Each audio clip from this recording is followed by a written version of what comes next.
যুবকরা যেমন যুব সাথী স্কুলের ছেলে মেয়েরা যেমন স্কুলের ড্রেস পাচ্ছে, মিড ডে মিলের খাবার অব্যাহত রাখতে চান, এইটা যদি ধারাবাহিকতা বজায় রাখতে চান তাহলে আমাদেরকে মমতা ব্যানার্জিকে আবার মুখ্যমন্ত্রী করতে হবে। ব্যানার্জির স্নেহধন্য প্রার্থী আমাদের এখানে লিপিকা বর্মন ঘোষকে উনি পাঠিয়েছেন, উনার জবাব দিতে হবে। এইটা শুধুমাত্র 12 নম্বর ওয়ার্ড বা পুরাতন মালদা পৌরসভার ভোট নয়, আজকের এই যে বিধানসভা ভোট আমাদেরকে জানতে হবে এই বিধানসভাটা ভোট।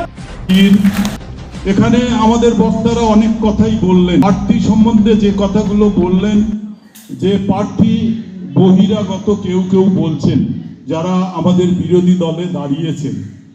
প্রার্থী কখনো বিরোধী বহিরাগত হতে পারে না, কেননা সে বাংলাদেশ থেকে আসেনি, সে পাকিস্তান থেকে আসেনি, সে রাশিয়া থেকে আসেনি, সে শ্রীলঙ্কা থেকে আসেনি।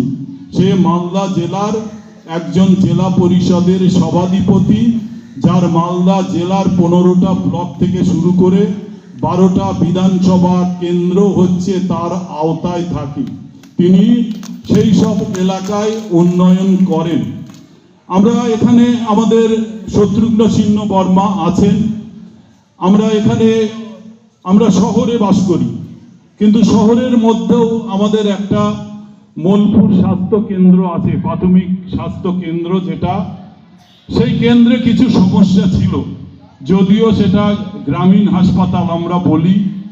সেখানে কিছু পানীয় জলের সমস্যা ছিল, সেখানে কিছু ল্যাট্রিনের সমস্যা ছিল। আমাদের কাউন্সিলর যখন সভাধিপতিকে সেই কথাগুলো বলেছিল, আমরা দেখেছিলাম যে সভাধিপতি তৎক্ষণাৎ সেই কাজটা করেছিলেন। যারা বয়োজ্যেষ্ঠ তারা পঞ্চায়েত মধ্যে অনেকেই বোঝেন, আমাদের মা বোনেরা যারা নতুন রয়েছে তারা অনেকটা জানেন না। সেক্ষেত্রে আমার বোঝানো বিষয় যে দেখবেন গ্রাম পঞ্চায়েত, পঞ্চায়েত সমিতি এবং জেলা পরিষদ ত্রিস্তরীয় যে ইলেকশনটা হয়, যেখানে আমাদের প্রার্থীরা, আমাদের নির্বাচিত যারা আমাদের কর্মীরা থাকেন, তারা কিন্তু যখন তৃণমূল কর্মী সবাই থাকেন খুব সুন্দরভাবে কিন্তু কাজটা হয়। তারপরে আসে কিন্তু বিধানসভা, এবং সেই ক্ষেত্রে ওয়ার্ডেরও কিন্তু কাউন্সিলর ভোট হয়ে যাওয়ার পরে কিন্তু বিধানসভা, তারপরে এমপি। তো আমি এমপি ভোটের বিষয়ে এখন আমি আলোচনা করছি না, আমি বিধানসভা নিয়ে আলোচনা করছি।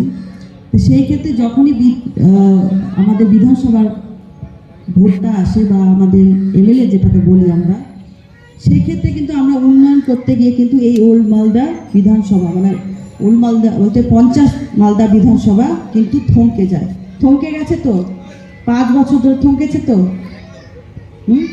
কেউ কিছু বলছেন না, আমি কিন্তু কথা বলতে এসেছি আপনাদের সাথে। বিগত যিনি বিধায়ক ছিলেন, কেউ কি 5 বছর থেকে দেখতে পেয়েছেন? কেউ দেখেননি, এবং তিনি কোনো উন্নয়নও করেননি। আমার পূর্ববর্তী বক্তা কাকু, বিভূতি কাকু কিন্তু বললেন আমি মোলপুর স্বাস্থ্যকেন্দ্রে কি করেছি। আমি এই ওল্ড মালদা ব্লকে যাত্রাডাঙ্গা থেকে শুরু করে ভাবুক, নরহাট্টা প্রচুর উন্নয়ন করেছি।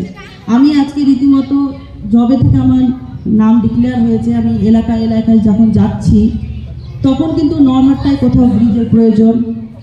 দেখবেন নরহাট্টায় যেতে গেলে ওল্ড মালদার পুরো ইংলিশ বাজার ঘুরে গিয়ে নরহাট্টায় যেতে হয়, কিন্তু তার একটা শর্টকাট রাস্তা হচ্ছে মহেশবাজার, এই সাইড দিয়ে কিন্তু একটা শর্টকাট রাস্তা রয়েছে।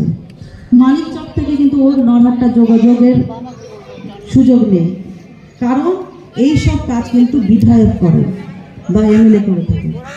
এবার দেখবেন আপনারা মুচিয়ায় কিন্তু দীর্ঘদিন থেকে আপনারা আন্দোলন দেখেন, প্রচুর দেখেন, সেখানেও কিন্তু কোনো ব্রিজ নেই। তো এই সব ক্ষেত্রে কিন্তু আমাদের এই বিধানসভা কিন্তু থমকে গেছে, কোথাও না কোথাও, কোনো না কোনোভাবে কিন্তু থমকে গেছে। বিগত দিনে কি হয়েছে সেটা আমরা ভাবলে চলবে না। আমরা তো সবসময় অতীতটাকে ভোলার চেষ্টা করি। ভবিষ্যৎটা আমাদের কতটা সুন্দর হবে সেটা কিন্তু আমাদের নিজেকে বেছে নিতে হবে। যে ভবিষ্যৎটাকে সুন্দর করতে গেলে আমাদের বর্তমানটাকে ভালো রাখতে হবে। যার বর্তমান ভালো তার ভবিষ্যৎটা খুব কিন্তু উজ্জ্বল।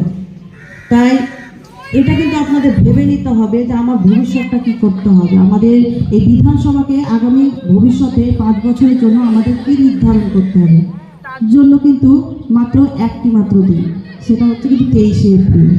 এবং সেই সময় যখন আপনারা ভোটটা দিচ্ছেন সেই মুহূর্ত পর্যন্ত আপনাদের কিন্তু ক্ষণিকের জন্য একটু ভেবে নিতে হবে যে আমি আগামী 5 বছর যেভাবে আমাদের আটকে রেখেছিলাম, থেকেই গেছিল, থমকে গিয়েছিল, সেটা কি আমরা আবার কি থমকে দেব, না আমাদের উন্নয়নের দরকার।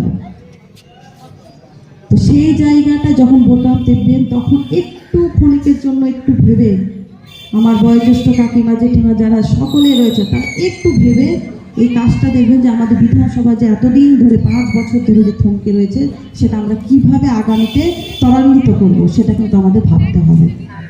কারণ দেখেন মাননীয় মুখ্যমন্ত্রী উন্নয়ন সম্বন্ধে প্রত্যেকেই অবগত, জন্ম থেকে মৃত্যু পর্যন্ত উনি যে সকল প্রকল্পগুলি করেছেন প্রত্যেকেই অবগত। কারণ প্রত্যেকের বাড়িতে আমি বলতে পারি হয়তো 2-4টা, কারণ মানুষের সম্পূর্ণ 100তে 100 পরিষেবা দেওয়া সম্ভব নয়।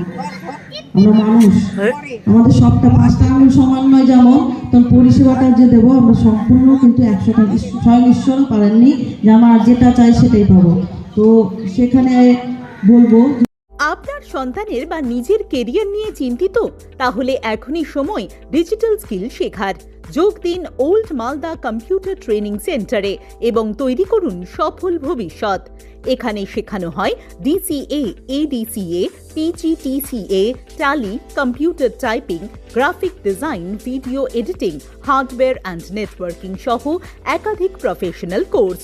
প্রতিটি ক্লাসে রয়েছে practical training, smart class system এবং অভিজ্ঞ শিক্ষকদের গাইডেন্স। কম্পিউটার শেখার পাশাপাশি থাকছে স্পোকেন ইংলিশ ও জব ওরিয়েন্টেড ট্রেনিং, যাতে পড়াশোনার পর সহজেই চাকরির সুযোগ তৈরি হয়।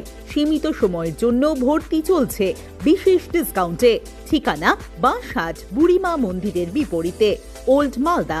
যোগাযোগ করুন 9474965390 নম্বরে। আজকের শেখা স্কিলই আগামী দিনের সাফল্যের চাবিকাঠি। এখনই ভর্তি হয়ে এগিয়ে যান স্মার্ট ভবিষ্যতের পথে। আপনি কি আপনার বাড়িকে মডার্ন স্টাইলিশ বানাতে চাইছেন?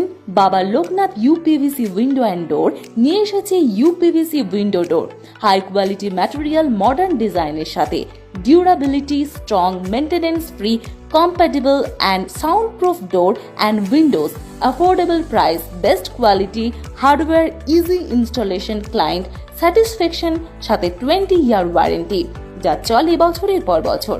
বাবা Loknath door and window systems, Mangalbari Mahananda ব্রিজের কাছে, মালদা। 9733282969।